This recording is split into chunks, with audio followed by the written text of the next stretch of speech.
Boa noite. Bem-vindos à 97ª aula do nosso curso de filosofia. Estamos chegando perto da nossa 100ª aula do curso, das mais ou menos 100 horas de curso de filosofia. E hoje nós veremos um filósofo do final do século XVIII e do começo do século XIX, que é extremamente influente no nosso tempo, embora poucas pessoas percebam. Esse filósofo é o Jeremy Bentham. O Jeremy Bentham é o principal formulador de uma teoria filosófica, uma doutrina filosófica, uma escola, podemos dizer, chamada utilitarismo. Essa escola filosófica é, de certo modo, uma releitura de escolas da filosofia moral do período helênico, né? Muito especialmente do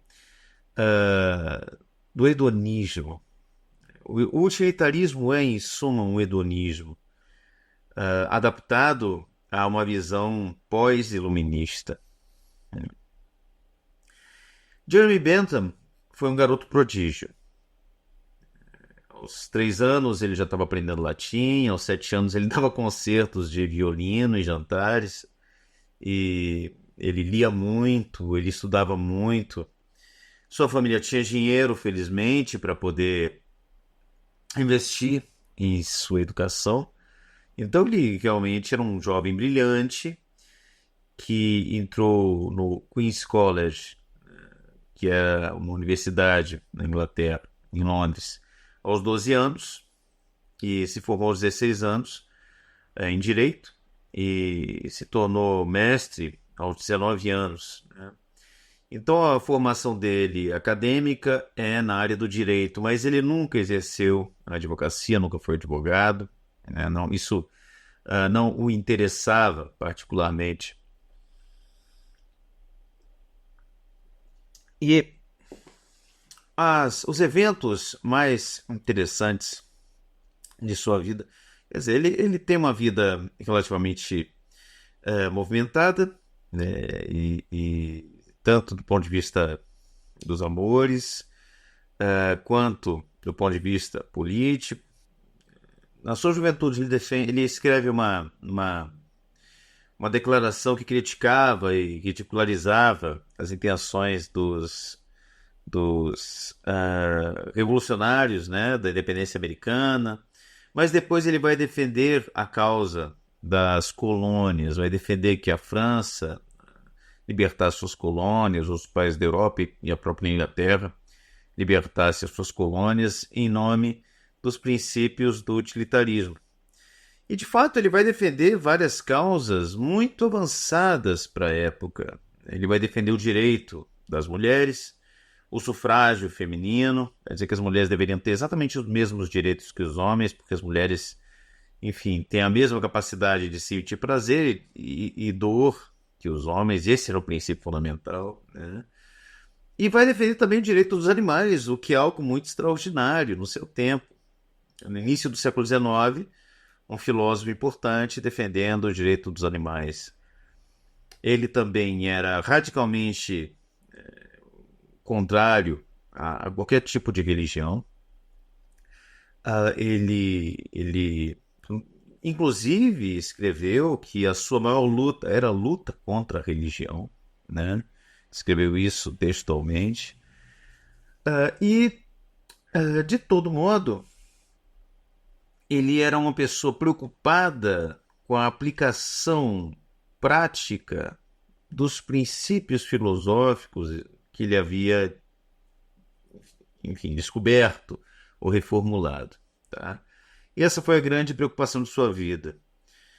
Na verdade, o grande tema da sua maturidade foi a ideia do panóptico. Quando ele tinha 39 anos de idade, ele viajou para a Bielorrússia para visitar seu irmão, que estava trabalhando, seu irmão Samuel Bentham, que estava trabalhando para o príncipe Potemkin na Rússia e estava gerenciando várias indústrias, né, vários negócios do príncipe lá. E o seu irmão contou para ele uma ideia que era uma ideia bastante curiosa. Era a ideia de aperfeiçoar e tornar mais econômicas as fábricas e as manufaturas. Então, seu irmão disse o seguinte: olha, uma das grandes despesas que nós temos, um dos grandes problemas, é o fato de que os funcionários, quando não estão sendo observados, tendem a trabalhar menos, tendem a relaxar, né? Então, o que eu imaginei, disse o irmão de Jeremy Bentham, o Samuel Bentham. Eu imaginei o seguinte: uma fábrica com vários andares, um edifício circular, com um edifício central no meio, né? Os trabalhadores ficariam no edifício circular, trabalhando em celas, né? Com dezenas ou centenas de celas nesse edifício circular, cada um com seu trabalho. E no edifício central ficariam os supervisores desses trabalhadores. Só que eles ficariam em salas construídas de modo que quem estivesse dentro conseguiria ver o que estivesse fora, mas quem estivesse fora dessas salas e dessas janelas não conseguiria ver o que estava dentro. Isso significa que o supervisor conseguiria supervisionar o trabalho de dezenas de funcionários ao mesmo tempo. Mas os funcionários não perceberiam quando estariam sendo supervisionados, né? Então, o supervisor, assim, poderia... Na verdade, você poderia ter um único supervisor nesse prédio central, né, avaliando o trabalho dos funcionários e guiando e, enfim, direcionando, com centenas de funcionários ali trabalhando ao mesmo tempo. E, na verdade, você poderia até, inclusive, não ter supervisor nenhum em vários momentos e os operários continuariam trabalhando com afinco, porque eles jamais saberiam quando estariam sendo efetivamente observados, né? Então eles trabalhariam sempre como se estivessem sendo observados. Na verdade, quem seriam os observadores dele? Seriam os próprios trabalhadores, né? Os seus supervisores seriam os próprios funcionários. O sujeito trabalharia e faria sua própria supervisão, porque ele estaria sempre sob a possibilidade de estar sendo visto, né, pelo supervisor. E essa é uma ideia muito curiosa, muito interessante, que provocou, na verdade, um movimento do pensamento muito intenso já no século XX. Tá? Então, o Samuel Bentham contou essa ideia que ele teve para o Jeremy Bentham, e o Jeremy Bentham imediatamente viu que essa ideia de fábrica serviria perfeitamente a uma ideia de uma prisão. Uma prisão na qual os prisioneiros ficariam ali, dispostos nesse edifício circular, e os guardas da prisão, ou o guarda da prisão, ficaria no edifício central, né? E os prisioneiros assim começariam a se regular. A ideia é que os prisioneiros habitariam celas individuais, né? Com pouca coisa para fazer. Na verdade, teriam ali um aparelho sanitário, teriam uma cama, teriam uma Bíblia, né? Porque para o Bentham era necessário ter uma Bíblia, mas para alimentar a crendice e a obediência dos outros, né? Para si, que era uma pessoa esclarecida, nada de religião. E aí, essa evidentemente era a ideia do Bentham, né? E aí, o Bentham supôs também que nessas celas poderia haver alguns aparelhos que, por meio da ação mecânica dos presos, né, esses aparelhos poderiam produzir algum trabalho. por exemplo, poderia haver uma espécie de gaiola de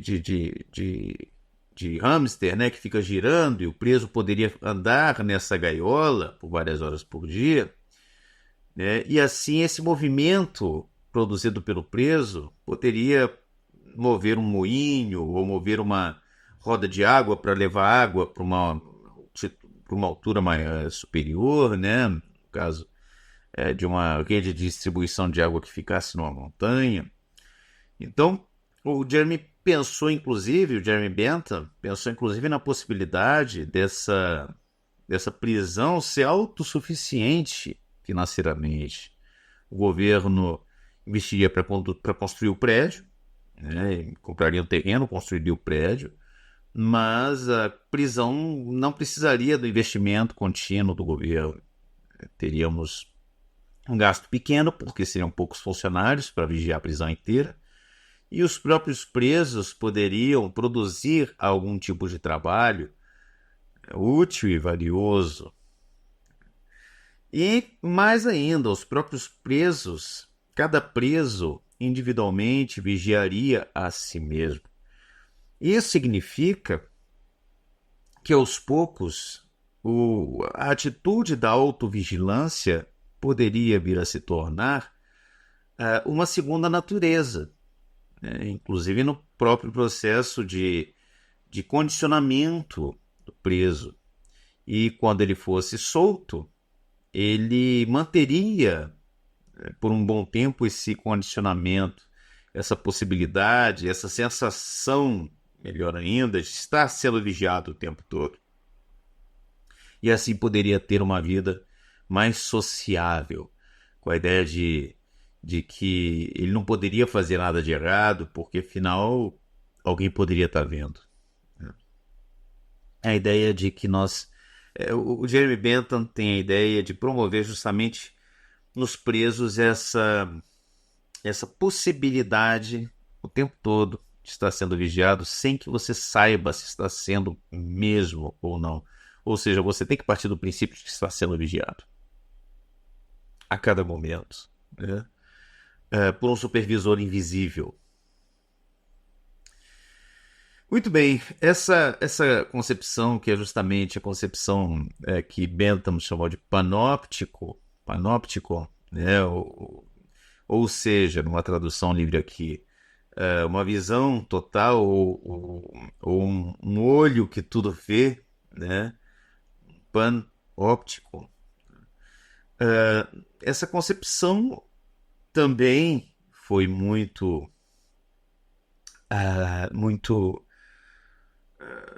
influente no século XX. Na verdade, tanto o utilitarismo quanto a ideia do panóptico são muito úteis para que possamos compreender alguns fenômenos sociais, políticos do nosso tempo. O Bentham acreditava que essa ideia seria revolucionária. E, na verdade, ele investiu os últimos 30 anos de sua vida, né, tentando pôr em prática esse projeto. Ele conseguiu um empréstimo do governo para fazer isso, o financiamento do governo, né? Ele conseguiu que o governo comprasse terras para ele construir o panóptico, né? E ele queria ser o administrador desse panóptico. Ele queria administrar essa instituição nova e que ele queria ver espalhada pela Europa inteira, pela Inglaterra inteira, pelo menos, né? Só que por conta de problemas políticos, por conta de mudança de administrador público, ele sempre acabava sendo enrolado, né? E sempre acabava com promessas que não se realizavam. Ele perdeu quase 30 anos nisso, né?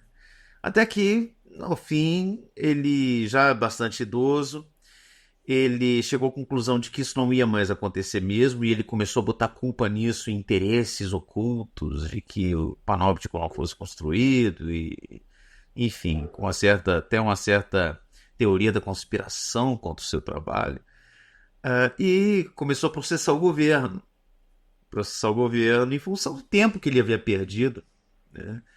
na defesa da ideia do panóptico, enfim, a partir de promessas de representantes do governo de que essa ideia poderia ter uso, né, poderia ser prática, e que poderia ser construída. Então ele pediu assim, ele entrou com um processo contra o governo da Inglaterra, pediu uma soma estrondosa de centenas de milhares de libras, que na época era algo muito grande, né? E é claro que essa soma estrondosa não foi concedida, ele aceitou diminuir a sua indenização para pouco mais de 20 mil libras, o que era muito dinheiro também na época, né? Então, foi o dinheiro que ele usou para passar, enfim, os seus últimos anos com conforto, com tranquilidade. Antes mesmo da ideia do panóptico, o Bentham escreveu um livro que se tornou o livro fundamental do utilitarismo. É uma introdução aos princípios da moral e da legislação. É um livro que está disponível, inclusive, no Brasil, na edição dos Pensadores, aquela edição antiga dos Pensadores. E é um livro muito simples, é um livro relativamente curto, muito simples, muito direto, com capítulos muito diretos, com uma linguagem muito direta. E é um livro um pouco estranho, porque as ideias ali presentes são muito radicais. São ideias realmente muito radicais, com consequências muito radicais.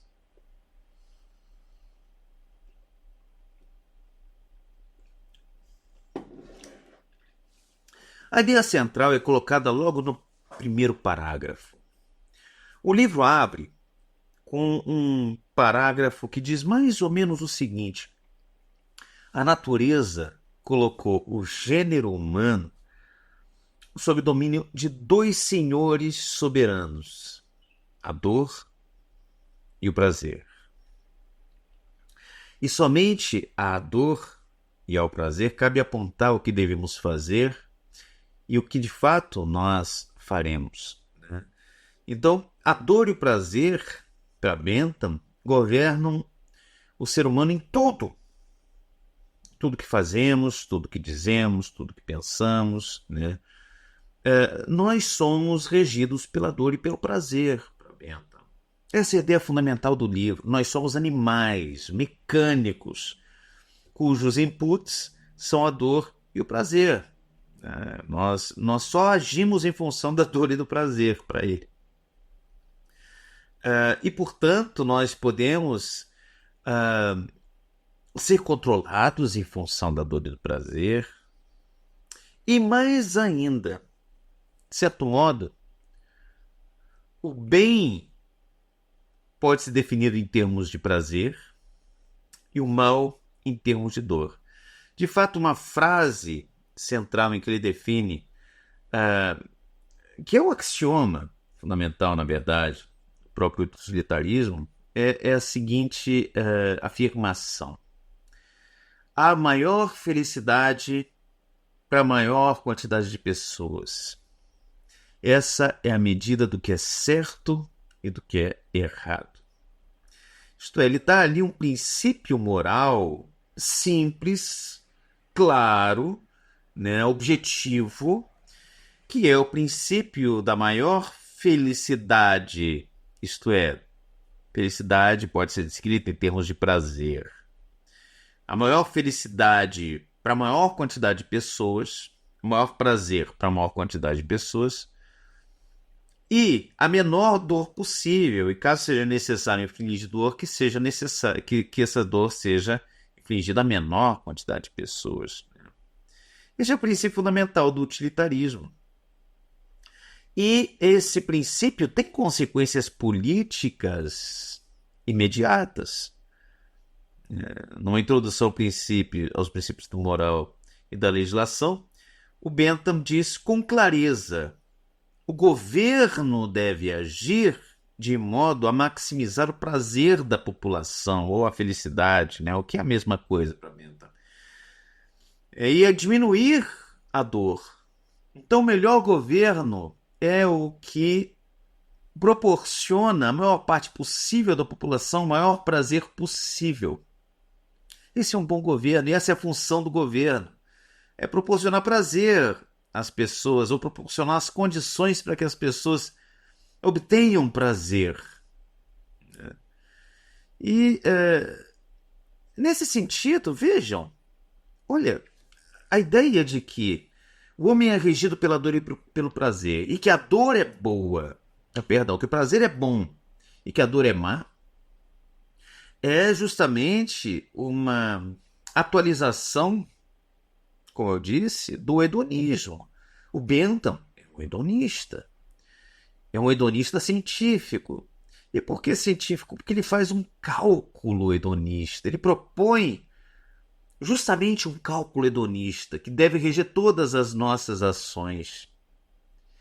E nesse cálculo hedonista deve entrar como elementos para que se possa julgar uma ação 7 componentes, 7 variáveis. A primeira variável é a intensidade.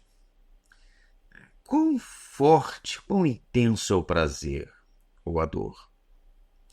Segundo componente, a segunda variável do cálculo é a duração. Quanto tempo vai levar esse prazer ou quanto tempo vai levar essa dor? A terceira variável é a certeza ou incerteza dele acontecer, né? Quão provável é a possibilidade, né? O quão provável é esse prazer de acontecer? Qual é a possibilidade desse prazer acontecer? Qual é a possibilidade dessa dor acontecer? A quarta variável é a proximidade, né? Ou a distância no tempo. Quão cedo eu vou receber esse prazer? Quanto mais cedo, melhor. Ou quão cedo eu vou receber essa dor? Quanto mais tarde, melhor. A quinta variável é a fecundidade desse prazer.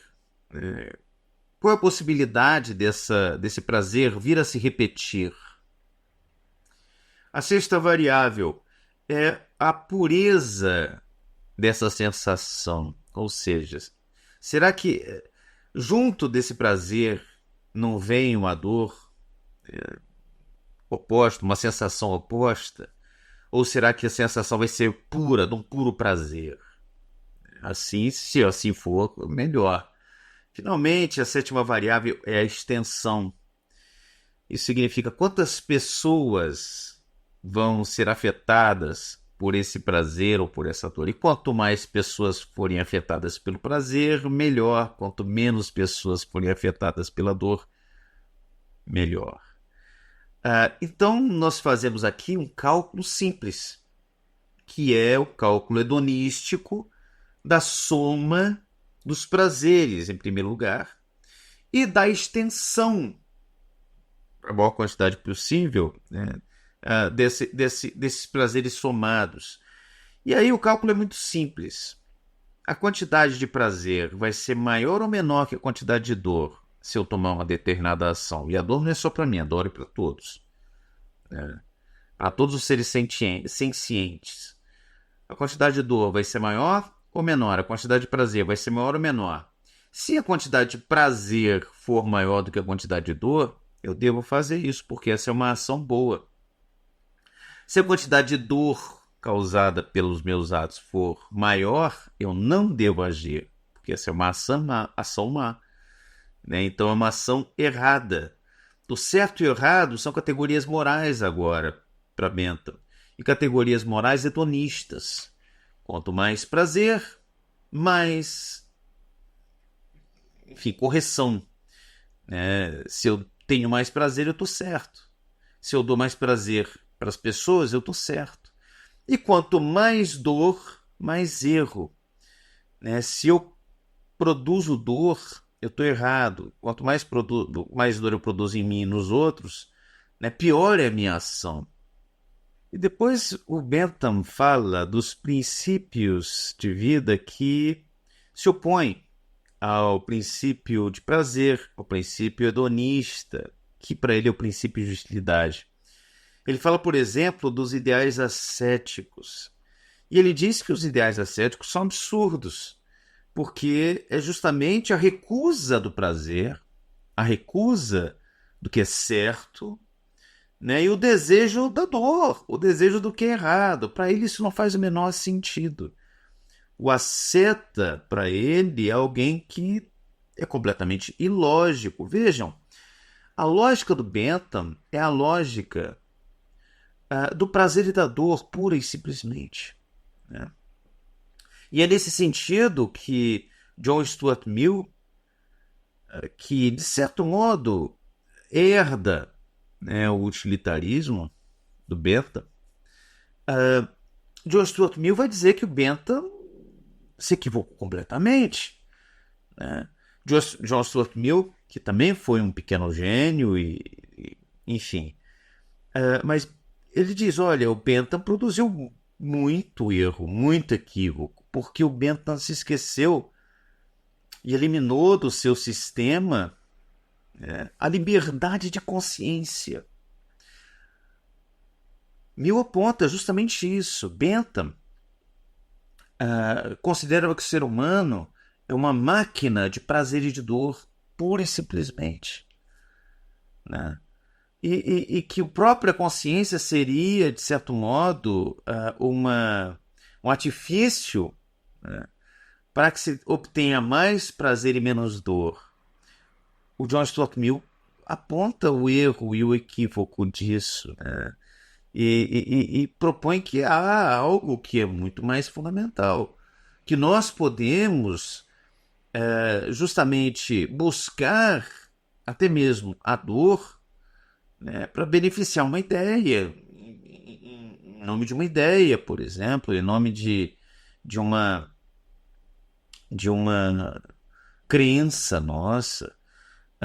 E de todo modo nós podemos evitar o prazer em nome de vários outros princípios, né? A partir da nossa liberdade de consciência.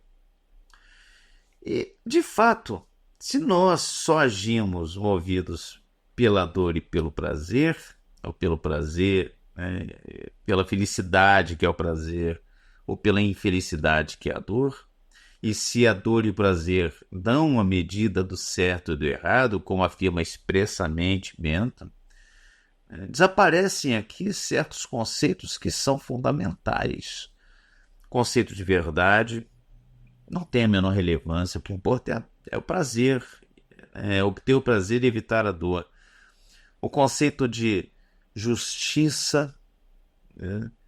E não importa a justiça mais, desde que eu tenha prazer e evite a dor. O conceito de liberdade, não importa mais a liberdade, desde que se tenha prazer e se evite a dor. E aqui começa a ficar muito claro que o que Bentham propõe com o utilitarismo é um monstro do ponto de vista político, né? Porque, em primeiro lugar, elimina a ideia de direitos naturais, elimina muito claramente, aliás, o Bentham escreve, né, de modo muito claro contra a ideia de justnaturalismo, a ideia de que existem direitos naturais. Ele diz que isso é uma ficção, que isso não faz sentido, né? É uma ficção quase que teológica, a ideia de que existam direitos naturais, né? E elimina a própria ideia de liberdade política. Porque se nós somos movidos por prazer e por dor, nós somos animais irracionais a rigor, né? E somos incapazes de decidir racionalmente. Esse monstro que Bentham propõe, todavia, aparece, em primeiro lugar, na literatura, né? A ideia do panóptico aparece na literatura. Nós vamos ver isso agora. E tanto o utilitarismo quanto a ideia do panóptico aparecem depois na vida vivida das pessoas do nosso tempo. Nós estamos vivendo um reino do utilitarismo e do panóptico. Então, essas propostas de Bentham acabam sendo determinantes para a vida na sociedade do século XXI. E a compreensão do pensamento de Bentham nos abre os olhos para que nós realmente vejamos onde nós estamos e o que nós estamos fazendo, né? Enfim, tudo aparece primeiro, né, no plano humano, no plano da cultura, tudo aparece primeiro na literatura. E é na literatura que nós vamos encontrar enfim, a distopia utilitarista e a distopia panóptica. Dois dos livros de distopia mais importantes do século XX, que são O Admirável Mundo Novo, de Aldous Huxley, e o 1984, de George Orwell, tratam justamente desses temas. Vocês vão lembrar, o Brave New World, né, o Admirável Mundo Novo, de Huxley, conta a história que se passa numa sociedade distópica, mas aí a questão distópica para quem, utópica para quem? Né? Porque, a rigor, toda utopia é distópica. Então, passa-se numa história, numa época distópica, em que o princípio que rege a sociedade é o princípio do prazer. E ali nessa sociedade, cujas castas são estabelecidas desde o ventre, na verdade, não existe mais ventre, ninguém mais tem filho naturalmente, mas há embriões que são colocados em máquinas que simulam o ventre, né? E as castas são decididas ali, quando os bebês ainda estão em formação, pela adição de álcool no bebê, né? No feto. E quanto mais álcool, mais burro será o feto e mais satisfeito ficará com uma posição social, intelectual, econômica inferior. Mas todos terão prazer. Todos, sem exceção, têm acesso ao prazer barato, ao prazer fácil, tanto ao prazer de natureza sexual, né? O sexo é livre, o amor é livre, quanto o prazer de natureza química. Existe a substância, o soma, que é a droga consumida por todo mundo e que deixa todo mundo feliz e bem, né, e prontos para produzir e para ter prazer. Então todos vivem nessa roda de produção e prazer, e vivem para produzir e produzem para manter a sua vida de prazer. Enfim, aí a personagem central vai ter algumas dúvidas, vai conhecer outros lugares, vai conhecer santuários em que as pessoas que não aceitam esse modo de produção vão, porque é um modo de produção tão benevolente, veja bem que interessante, que as pessoas que não aceitam são livres para sair. E há santuários nos quais essas pessoas podem viver, né? Mas vivem a que custo? E vivem de modo que todos os outros acham absurdo. Como é que alguém pode escolher ter dor? Né? Como é que alguém pode escolher morrer de doença? As doenças já foram todas eliminadas. Né? E algumas pessoas ainda querem. Enfim, se você não leu O Admirável Mundo Novo, leia. É uma leitura imprescindível. Nesse tema também há aquele filme, Matrix, né? No qual todos os seres humanos vivem ligados, ou quase todos vivem ligados a máquinas, e essas máquinas são máquinas de prazer, né? Enfim. E alguns seres humanos não querem esse prazer, preferem sentir a dor, preferem sentir a agonia, o desespero, a angústia, e tomam a pílula vermelha para saírem da máquina, né? E vão lutar contra a máquina. Então, esse filme Matrix é muito interessante também, parte de um princípio de que a máquina que controla agora os homens é uma máquina que constitui uma sociedade utilitarista, na qual todos ali vivem com o maior prazer possível.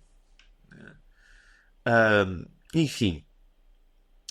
E a própria ideia de que para todas as pessoas, o prazer deve constituir a meta última da vida, né? E que quando as pessoas cometem crimes, elas devem ser levadas para uma prisão, e nessa prisão elas devem aprender a, a, a serem os seus próprios supervisores, seus próprios guardas. Essa ideia é muito interessante porque ela remete à necessidade de fazer com que todos se sintam observados o tempo todo, né? Então, uma sociedade utilitarista é uma sociedade do prazer, mas é também uma sociedade na qual todos devem se sentir observados, todos devem conviver com a possibilidade da observação. E se você comete algum crime, você vai ser levado para uma instituição em que essa observação acontece 100% do tempo, durante todo o período que você está lá. E essa concepção de que nós somos observados o tempo todo, ou podemos estar sendo observados o tempo todo, é explorada em 1984, do George Orwell, que há em cada casa, em cada lugar, em cada recinto, em cada cômodo, uma câmera, que é a câmera do grande irmão, do Big Brother. Daí vem o nome daquele detestável programa. Enfim, a ideia de que nós podemos estar sendo observados o tempo todo e, portanto, nós devemos agir de acordo com essa possibilidade. O Big Brother tem outras questões também interessantíssimas. A personagem central é um arquivista que tem a função de reescrever, né, os jornais do passado. Então faz-se aí a reescrita da própria história. E ele trabalha nos arquivos centrais da informação. Ele é um produtor de desinformação, exatamente, né? Mas é um produtor de desinformação pago pelo governo em nome da verdade. É o Ministério da Verdade, é o Ministério por qual ele trabalha. E ali, diferentemente do Brave New World, no 1984, o amor é rigidamente controlado, né? Então há ali um certo controle pela informação e pelo medo, enquanto que no Brave New World o controle que o Estado faz sobre as pessoas se dá pelo prazer, né? Pela alegria, pelo prazer. E essas duas vertentes do controle sobre o homem são plenamente ativas agora no século XXI. Nós somos controlados pelo prazer, pela dopamina e também pelo medo. Enfim, nas distopias nós vemos isso acontecendo com muita clareza. No século XX, essas distopias foram escritas e, como eu disse, as distopias antecipam temas da política concreta que virão a ter lugar no mundo décadas depois. Em nossos dias, a política, né, estatal das democracias ocidentais, entre as quais o Brasil se inclui, são regidas pelas métricas de aprovação da população. E pela ideia de que o governo de fato tem o propósito de ampliar, né, o prazer e a felicidade, que são idênticos a todos sim, os usos no utilitarismo, o prazer e a felicidade da maior quantidade possível de pessoas. Daí a tendência de todas as democracias modernas virem a se tornar democracias populistas. Ou seja, oferecendo à população a possibilidade de ter o maior prazer possível, né? E convencendo a população de que ela tem esse prazer. Não é outra a finalidade do governo de financiar, por exemplo, eventos esportivos, como as Olimpíadas, como de favorecer a existência de torcidas de futebol, dos jogos de futebol, do carnaval, né, de festas nas quais as pessoas são encorajadas a beber, a dançar, né, a deixar os seus, enfim, os seus limites guardados, né? E com que finalidade que o governo não faz isso? Justamente para aumentar a sensação geral de felicidade, a sensação geral de prazer. Uma vez, em 94, depois da Copa do Mundo no Brasil, eu lembro de ter lido uma crônica, na verdade era uma piada, né? A revista Veja tinha uma página na época em que eu não lembro se era o Jô Soares ou se era o Veríssimo, que tinha, mas eu acho que era o Veríssimo nesse caso, e que tinha uma página em que ele podia escrever livremente, desenhar, fazer o que ele quisesse. E aí eu lembro de ter visto algo muito curioso, eu era adolescente na época, mas eu lembro de ter lido algo como e o governo confirma a Copa do Mundo de 94, a Copa de 94, né, o sucesso do Brasil, adia a Revolução Popular. Que ideia é essa? E os militares já sabiam disso quando eles quiseram capitalizar em cima da conquista da Copa de 70. Né? O esporte serve para aumentar a sensação geral de prazer. A música popular serve para isso, o carnaval serve para isso, as festas, né, civis servem para isso. Sabe-se disso desde a Grécia Antiga, desde Roma Antiga. A política do pão e circo nada mais é do que a aplicação prática, direta, do princípio de prazer para a população. Né? O princípio de utilidade, portanto.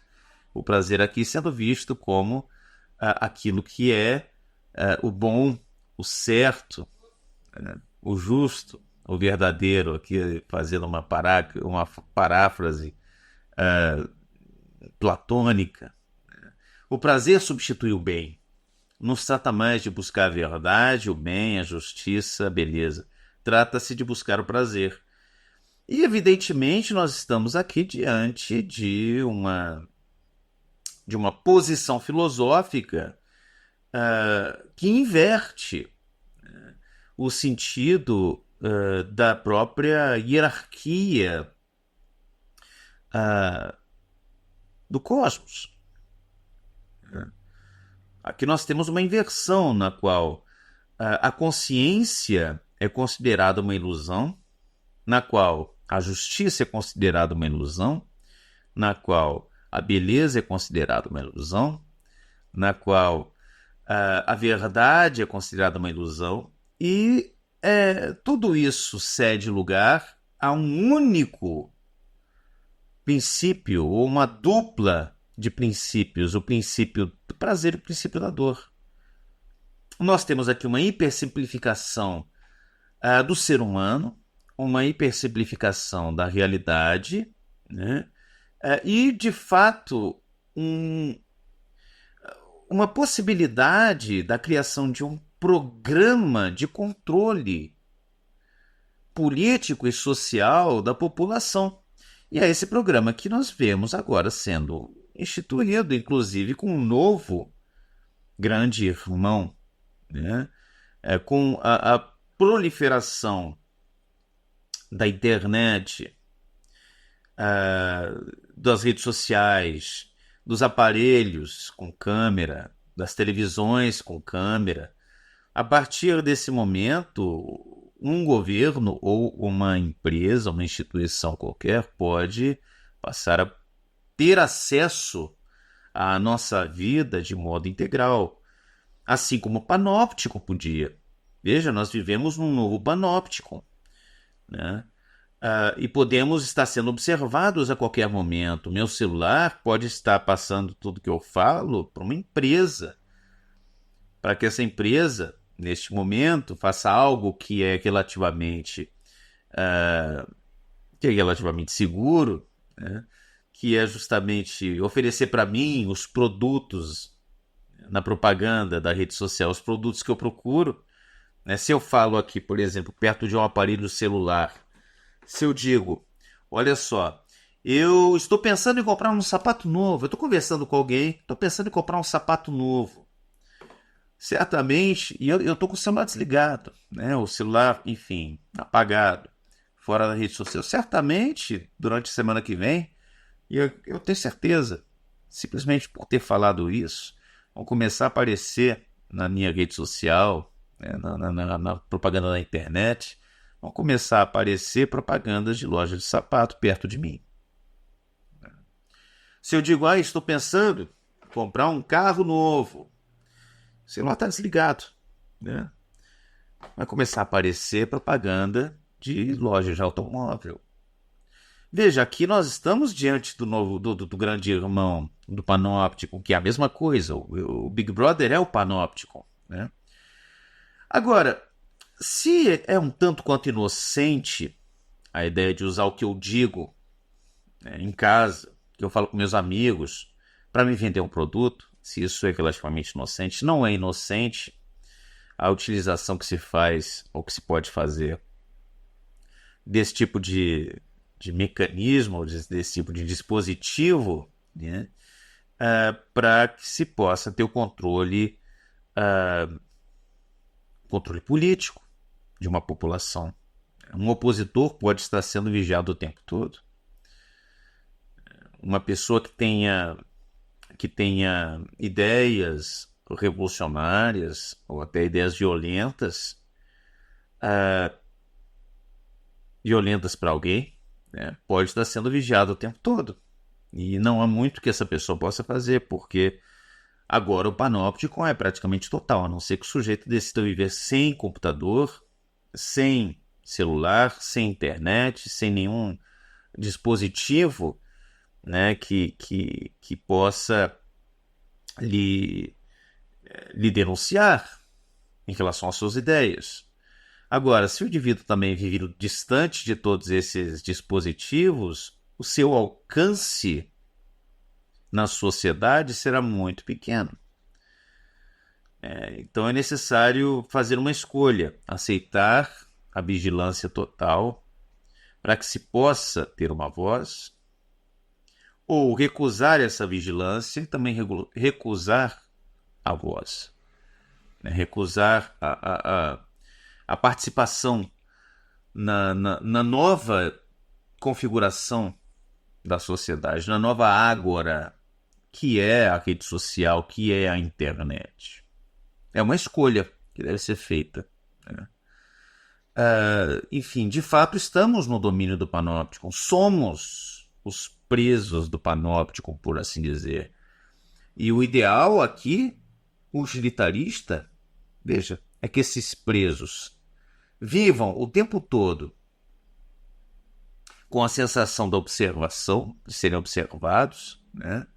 Com a sensação da vigilância, e que eles recebam uma dose bastante grande de prazer, de dopamina, por meio de comidas doces, gordurosas, por meio de exercícios, né, que vão exercitar, que vão ampliar a sua sensação de bem-estar, né, e por isso é ótimo que haja muitas academias, porque as pessoas vão ficar cheias de dopamina, vão se sentir bem, vão se sentir felizes, por meio também de programas de televisão, né, que vão fazer com que as pessoas se sintam inteligentes e, portanto, com dopamina alta, né, programas, por exemplo, de perguntas em que as pessoas respondam a perguntas simples de modo completamente absurdo, de modo alucinado, e aí nós pensamos, nossa, mas até eu sei essa pergunta, e aí eu me sinto inteligente, né?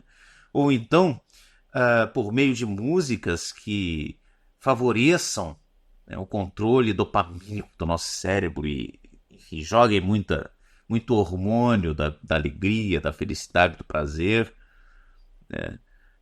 Enfim, e das próprias redes sociais, nas quais vemos coisas que nos agradam, vemos bichinhos, cachorros, gatos que nos agradam, né? Ou vemos homens bonitos, mulheres bonitas, e tudo isso vai causando uma sensação de prazer para esses prisioneiros, né, do panóptico, que não percebem que eles estão recebendo esse prazer, que é um prazer gratuito, em troca do seu tempo.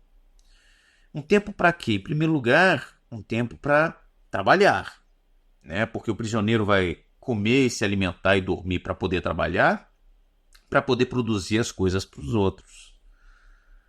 E em troca também do tempo de observação desses próprios dispositivos técnicos, porque é por meio do nosso tempo de observação que o valor da propaganda comprada pelas empresas nessas redes sociais, né, ou nos próprios sítios de busca, é por meio do tempo que nós passamos lá que o valor da propaganda ao qual temos acesso é avaliado.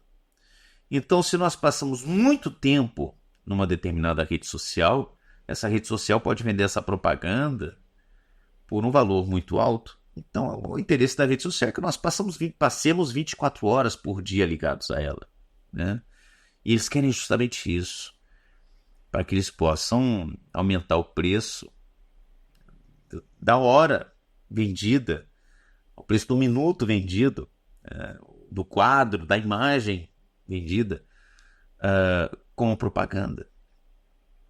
Isto é, estamos produzindo o tempo todo, até quando estamos nos divertindo, até quando estamos tendo prazer, estamos produzindo algo. Essa produção demanda tempo, estamos cedendo o nosso tempo para alguém que capitaliza em função do nosso tempo, que capitaliza a partir do nosso tempo. Né? Isso é tudo tão utilitarista que, de fato, o utilitarismo benthamiano é a filosofia de fundo que rege todo o nosso sistema social e político. Né? Vejam, as ideias têm consequências. A filosofia tem consequências. E nós vivemos num mundo determinado por uma filosofia, enquadrado, regido por uma filosofia. Nós vivemos num mundo utilitarista. Num mundo em que nós nos sentimos o tempo todo observados e somos observados. E, portanto, precisamos agir de acordo com essa observação, para o bem ou para o mal. E num mundo em que o princípio fundamental que rege a existência, enfim, a partir da perspectiva de todos os governos, a partir da perspectiva de todos os formuladores de políticas públicas, a partir da perspectiva, enfim, da televisão, das redes sociais, o princípio que rege a nossa existência é o princípio do maior prazer, para a maior parte das pessoas, para a maioria das pessoas. Naturalmente, isso é um equívoco, porque nós, muitas vezes, movemos a nossa existência numa direção oposta do prazer. Mas é necessário ter um autodomínio que não é mais comum. Para, por exemplo, buscar o ascetismo, para buscar a recusa, a recusar o prazer propriamente, precisamos ter um autocontrole que cada vez mais é desencorajado. Enfim, amigos, vivemos num mundo imaginado por Bentham. Vivemos num mundo cuja filosofia que ordena e estrutura a sociedade com sua política, com sua economia, com sua cultura, é a filosofia utilitarista. E mesmo as ideias de direitos humanos, a ideia de liberdade, a ideia de bem, de justiça, essas ideias são pensadas a partir da perspectiva do maior prazer para a maioria. Ou seja, mesmo as ideias anti-utilitaristas são pensadas a partir do utilitarismo. Então não importa mais o que é certo, não importa mais o que é verdadeiro, importa o que vai ser melhor para a maioria, o que vai trazer mais prazer para a maioria, mais felicidade para a maioria. Em suma, vivemos numa distopia. Numa distopia utilitarista. Vivemos num admirável mundo novo. Vivemos no mundo de 1984.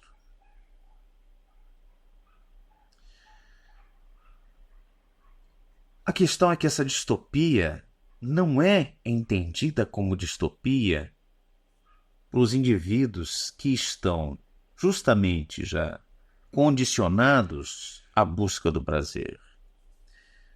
Essa distopia na qual nós vivemos é confundida com uma mais livre, com uma mais justa, como a melhor das sociedades de todos os tempos.